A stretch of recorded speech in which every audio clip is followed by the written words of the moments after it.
You are about to watch the legendary story of the Odyssey, one of the greatest epic adventures in history, and the unforgettable journey of Odysseus, the king of Ithaca. Only one ship remains. Following a brutal massacre at the land of the Laestrygonians, the survivors are starving and exhausted, drifting aimlessly across a vast, uncaring sea.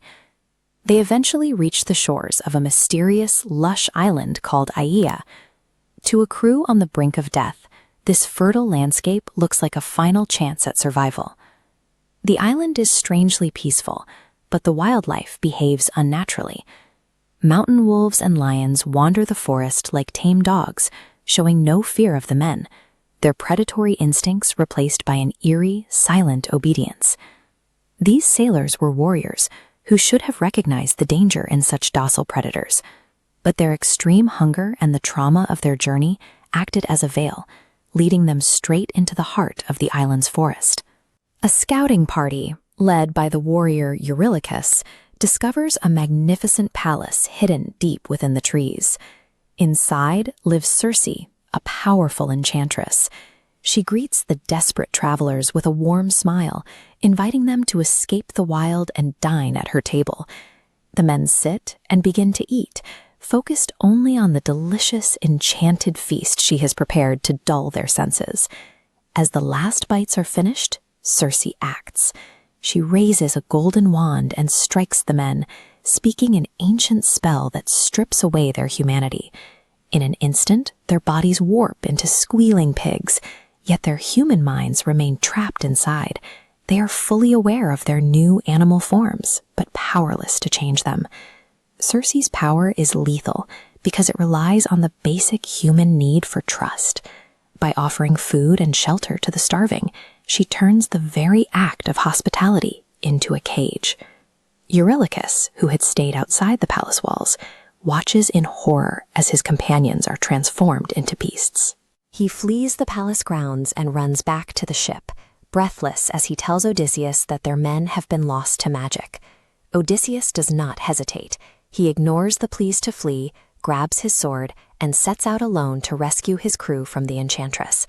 He walks back into the dark forest by himself, knowing that his bronze blade is likely useless against the powers of a goddess. This is the weight of the king's crown, the choice to walk into a certain death when every one of your allies has already fallen. On the path to the palace, a young traveler appears. It is the god Hermes, disguised as a mortal to intercept the king. Hermes warns Odysseus that Circe's magic is absolute, unless he carries protection that no mortal can find on their own. The god pulls a strange white-flowered herb from the earth called moly.